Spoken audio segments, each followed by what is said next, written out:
Halo semuanya, sesuai dari judul video ini, tahun yang sangat-sangat sampah menurut gue itu adalah tahun 2022 sampai tahun 2023. Karena kenapa? Karena di tahun itu gue mengalami banyak banget kejadian-kejadian ya menyakitkan sih, menyakitkan ya pokoknya suatu kejadian negatif lah gitu dan gue harus bisa beradaptasi gitu. Contohnya aja gue langsung sebutin gue ngerasa kesepian, kesendirian gara-gara pertemanan lingkungan sosial circle gue tuh punya value yang berbeda. Akhirnya gue nggak serak sama mereka lagi, cara mereka berbicara, cara mereka berinteraksi itu kayak orang sombong. Jadi akhirnya gue memutuskan untuk keluar dari circle tersebut. Ya kalau gue simpulkan ibarat lu punya temen terus asik banget, chemistry-nya tuh nyatu banget, tapi entah kenapa di beberapa minggu kemudian teman-teman lu udah berubah gitu. Cara mereka berbicara, cara mereka berinteraksi dengan lu itu mereka bawaannya tuh punya vibes dan aura yang negatif. Sedangkan lu yang awalnya ngumpul di dalam suatu lingkungan sosial itu nggak dianggap lagi dan ya it's really hurts, tapi ya mau gimana lagi, it is what it is. Nggak cuman itu, gue juga dulu punya ekspektasi yang sangat-sangat besar dan saking kebesaran ekspektasi gue terhadap cewek, ya udah akhirnya apa, gue sakit hati gitu. Dan proses sakit hati, proses move on itu salah satu proses yang emang ya like discomfort lah gitu. Lu harus membiasakan diri lu untuk sendirian, untuk merasakan kesepian gitu, karena yang awal-awalnya rame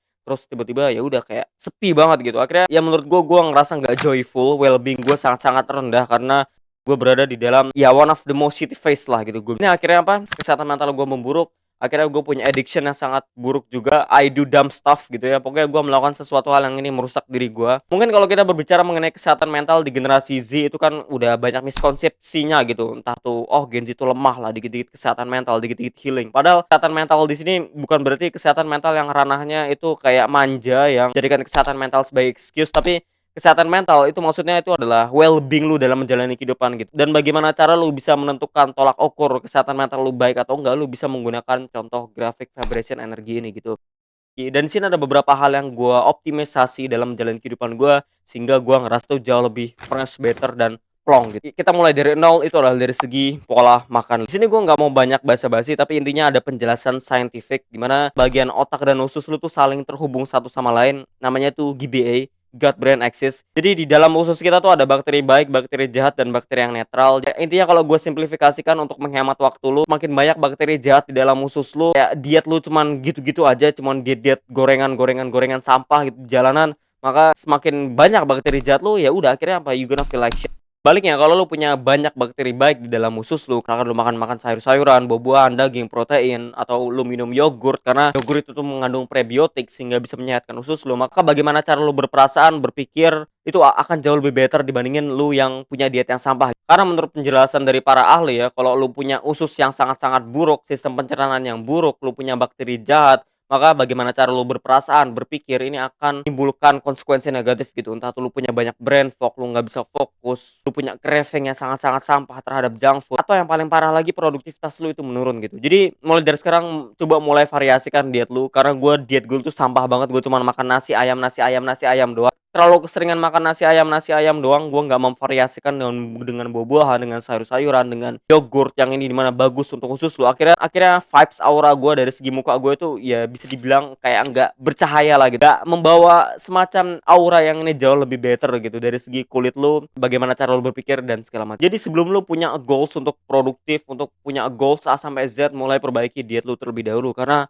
you are what you eat gitu. Dan ya ini bukan cuma sekedar quotes yang dibuat-buat, tapi emang ada penjelasan saintifiknya gitu. Selanjutnya, stop frying your dopamine. Kita sudah hidup di era yang sangat-sangat overstimulated dalam menjalani kehidupan ini. Dan ya jujur di tahun-tahun sampah itu, karena gue kesepian, karena gue nggak punya teman yang satu value, yang satu visi sama gue belum menemukan purpose dari diri gue apa, gue menghabiskan waktu gue dengan cara doom scrolling. Jadi habis gue nge-gym, gue nggak ngapa-ngapain lagi, gue meluangkan banyak waktu untuk scrolling secara terus menerus. Dan ya akhirnya apa? Gue nggak bisa jelasin, tapi intinya I feel like shit. Dampak buruk media sosial itu nggak cuman sekedar kayak, oh lu cuman ngebuang-buang waktu, oh lu cuman manggang dopamin, tapi ini banyak banget unsur-unsur yang ini bisa memanggang kesehatan mental lo gitu. Contohnya aja dari segi fear of missing out, social expectation, bahkan parahnya lu dulu kalau jauh lebih kesepian gitu. Nggak cuman itu, bahkan lu bisa relapse gara-gara lu ngelihat cewek-cewek seksi bohai di Instagram, di TikTok gitu. Jadi saran dari gua, kalau lu pengen meningkatkan kesehatan mental lu jauh lebih better sehingga lu bisa jauh lebih produktif, sehingga lu punya well-being yang baik,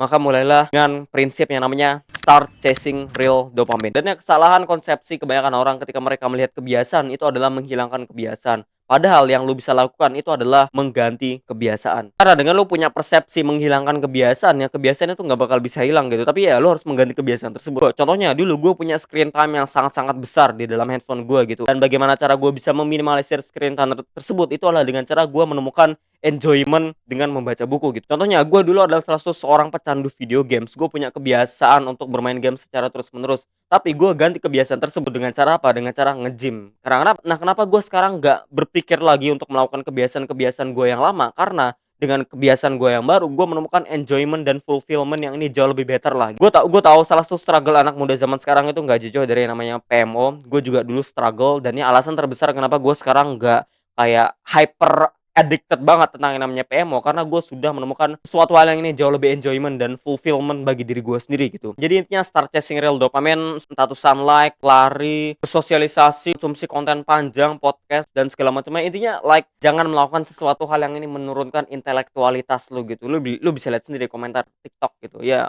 set a clear structure routine in your day life. Gue yakin lu semua yang nonton video ini sebagai seorang manusia itu diciptakan oleh Tuhan, dan Tuhan menentukan jati diri kita sebagai seorang manusia itu untuk berpetualang, untuk exploring something. Kalau gue kaitkan konsep ini dengan diri gue di masa lalu, kenapa gue bisa punya kesehatan mental yang buruk dan punya well-being yang sangat buruk juga? Karena gue menjalani kehidupan yang gak terstrukturisasi dalam menjalani kehidupan ini. Fun fact dari diri gue itu adalah gue adalah orang yang gak suka melakukan kegiatan yang pengangguran gitu dalam tanda kutip. Ketika gue pengangguran, ketika gue cuma scrolling, ketika gue nggak bikin YouTube dan melakukan aktivitas apapun, gue ngerasa fulfill aja gitu dalam menjalani kehidupan gitu. Gue ngerasa nggak menemukan makna dan useless ketika gue pengangguran gitu, entah tuh let's say dengan cara scrolling dan segala macamnya. Dan ya lu bisa langsung implementasikan ini. Coba mulai dari sekarang, mulai buatlah timetable dalam tanda kutip, break it down, rutinitas dan aktivitas apa aja yang harus gue lakukan setiap hari gitu, kebiasaan apa aja yang harus gue lakukan tiap hari gitu. Karena di beberapa hari yang lalu gue sempat denger podcast dari seorang UFC fighter gitu ya, dia sangat disiplin dan dia mengatakan bahwa kalau dia nggak melakukan sesuatu aktivitas, rutinitas yang ini let's say ada pressure, kayak ada tekanan, ada kayak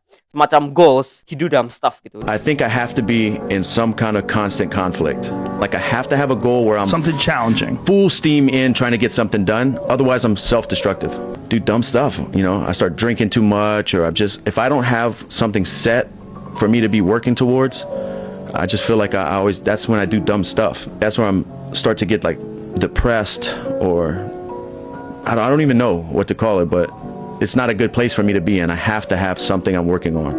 Memang ada beberapa fase di dalam kehidupan lu untuk nggak enak, sakit-sakitan dulu. Lu belum terbiasa nge-gym, ya lu harus membiasakan nge-gym di awal-awal, dan itu nggak enak banget. Gue juga dulu pernah ngerasain, tapi ketika ini sudah terintegrasikan ke dalam citra diri lu, ke dalam self image lu, maka ini akan menjadi sesuatu hal yang effortless. Jadi lu bisa pilih susah-susah, lu pengen susah-susah bikin progress, dan kemudian ketika lu sudah terintegrasikan, lu ini bakal jauh lebih effortless, atau lu susah-susah beradaptasi dengan diri lu yang nggak pernah put in the work sama sekali gitu. Jangan lupa juga untuk menerapkan slow morning routine. Ketika lo bangun tidur dan langsung buka HP, di otak kita tuh intinya ada kayak semacam gelombang delta, beta, alpha gitu, dan ketika lo baru bangun, gelombang otak lo tuh masih apa ya? Masih fresh gitu. Dan ketika lo langsung buka handphone, langsung melakukan pekerjaan, lo ibarat langsung merusak gelombang itu istilah. Karena bagaimana cara lo memulai hari lo, ini akan menimbulkan domino efek yang sangat besar gitu. Bisa eksperimen aja sendiri kalau lo nggak percaya. Coba di malamnya lo begadang, lo PMO, lo let's say main video game, lo tidur jam 2 gitu. Terus lo bangun kesiangan jam 9. Terus lu buka HP, terus lu main video games lagi, lu nggak makan, lu nggak apa, akhirnya apa? Lu bakal mendapatkan konsekuensi yang gue jamin sangat-sangat gak enak gitu. Alasan terbesar kenapa orang itu masih menganggap remeh sesuatu hal yang buruk, yang negatif gitu ya. Ya pokoknya secara common sense ini nggak baik bagi diri gue, secara logika sehat ini nggak ngasih benefit, dan mereka masih melakukan hal itu. Efeknya itu nggak langsung bro, efeknya tuh mungkin butuh bertahun-tahun sampai mereka merasakan efeknya, dan ya itu kayak sekali klik gitu. Jadi mulai dari sekarang gue pengen lu untuk pay attention to detail, aksi-aksi kecil apa aja yang lu lakukan setiap hari, entah tuh buruk, yang spesifiknya tuh yang buruk, yang negatif, yang nggak ngasih impact gitu. Karena everything is paying off bro, semua hal dalam kehidupan ini cause and effect, dan efeknya itu nggak bakal terjadi secara langsung, itu bisa 3-5 tahun. Jadi ya lo harus aware gitu. Konsep yang gue tanamkan selanjutnya, set a goals, create a system action, and try to do consistently. Oke, mungkin kalian sudah bosan dengan quotes ini, tapi gue bakal sebut lagi. A man without a purpose distract himself with pleasure. Dan quotes yang dikatakan oleh Viktor Frankl ini bener banget. Jadi di tahun-tahun sampah gue, I do dumb stuff bro, I do stupid stuff gitu. Karena kenapa? Karena gue belum bisa menemukan jati diri, purpose, spesialisasi gue nih sebenarnya di mana sih. Hidup gue nih buat apa sih sebenarnya gitu. Pekerjaan apa sih yang seharusnya gue lakukan gitu. Karena salah satu elemen puzzle yang melengkapi jati diri seorang pria itu pasti nggak jauh dari yang namanya pekerjaan. Itu nggak jauh dari yang namanya macam tugas kehidupan lah gitu. Dari zaman revolusi pun kita dari seorang pria, kita punya role-nya masing-masing. Kita punya role yang mencerminkan semacam maskulinitas gitu. Iya, kayak providing for your family, Pak. Terus lu menjadi sosok figur yang kuat di mata masyarakat. Lu menjadi sosok figur yang berkontribusi kepada masyarakat dan melakukan sesuatu hal yang sulit, yang risky, yang ekstrim gitu. Dan ya itu bener banget. Ketika lu nggak bisa nge-channel energi lu untuk melakukan sesuatu pekerjaan, aktivitas yang ini berkontribusi bagi masyarakat, something produktif lah gitu. Lu bakal melakukan sesuatu hal yang bodoh. Dan berdasarkan pengalaman gue itu bener banget. Dan satu-satunya solusi, cara yang lu bisa lakukan itu adalah ya create your own purpose gitu. Karena ketika lo beranjak dewasa, nggak ada kayak step by step guide gitu ya. Kayak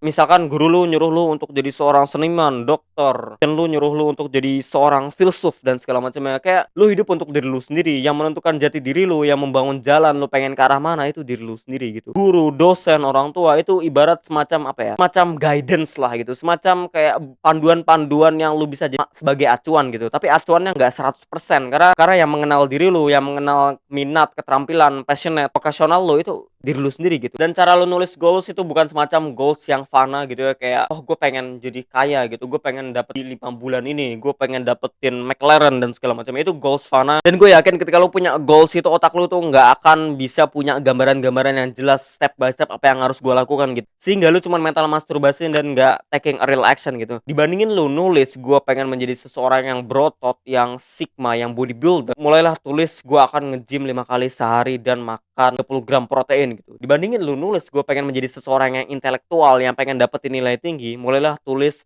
gue akan meluangkan waktu gue di pagi hari untuk deep work selama 2-3 jam gitu kan. Dan lu bisa terapkan goals itu menjadi semacam to-do list gitu, semacam sebagai sebuah kebiasaan. Karena life is about repetition. Kalau lu ingin menjadi seorang ahli dalam bidang apapun, lu harus repetitif gitu. Lu belajar nggak cuma sekali terus jadi pinter kan, ya nggak mungkin. Lu nggak mungkin belajar buku finance, buku trading lu langsung jadi seorang ahli, ya kan nggak mungkin. Jadi mulailah implementasikan goals yang sifatnya action goals. Jadi carilah semacam aksi-aksi apa aja yang lu bisa lakukan, yang ini bisa mendekatkan diri lu kepada goals tersebut gitu. Dan yang aksi ini nggak cuma sekali, gue sebutnya ini sebagai kebiasaan. Jadi ada semacam konsep yang gue sukai di dalam ranah self improvement ini. Easy choice lead to hard life, hard choice lead to easy life. Kalau lu gue kasih pertanyaan ini ke dalam diri lu, apakah lu pengen melakukan sesuatu hal yang sulit atau sesuatu hal yang mudah? Sih lu bakal milih sesuatu hal yang mudah.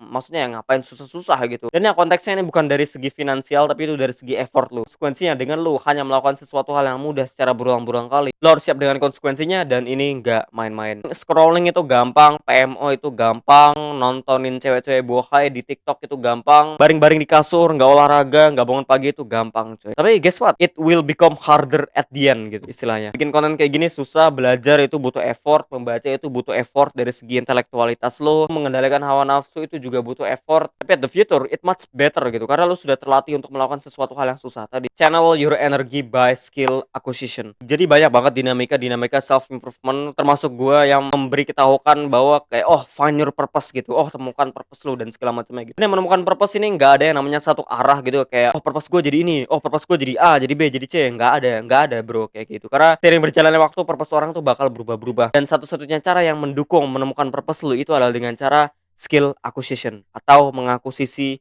beberapa jenis skill. Dan ya skill ini sifatnya nggak cuma sesuatu hal yang praktis kayak lu jadi cyber security, lu pinter coding, lu pinter bikin konten dan segala macam. Tapi skill acquisition dari sini itu jauh lebih mengakuisisi beberapa keterampilan gak cuma dari segi teknis tapi itu juga dari segi keterampilan berpikir lu. Ya analoginya lu itu adalah sistem komputer yang harus di-upgrade secara terus-menerus. Kalau punya sistem komputer yang kolot kayak let's say sorry itu saya kayak boomer gitu ya, sebagian besar boomer gitu menganggap teknologi itu susah banget, maka ya mereka bakal kesusahan gitu. Minusnya sistem komputer otak kita itu nggak ada notifikasi. Sistem komputer otak kita itu kayak nggak ada semacam pemberitahuan gitu. Lu nggak bakal mati, lu nggak bakal meninggal kalau sistem otak lu itu nggak lu update gitu. Tapi ya at the future lu bakal kesusahan sendiri gitu. Sistem komputer lu tuh bakal lelet menjalankan beberapa macam aktivitas. Jadi hal yang lu bisa lakukan itu adalah dengan cara nge-upgrade komputer lu. Dengan cara apa? Read books, listen to pod, or try something new lah gitu. Kalau lu ngerasa bosan hidup lu gini-gini aja, ngonsumsi konten kayak gini, kerahkan effort lu untuk berkontribusi ke dalam society gitu. Coba kerahkan effort lu untuk melakukan sesuatu yang ini ngasih impact bagi orang lain gitu. Cari rutinitas yang ini nggak cuman sekedar kayak diem-diem doang, kayak cuman ngonsumsi konten. Pokoknya perbanyak skill acquisition lu dengan cara memperbanyak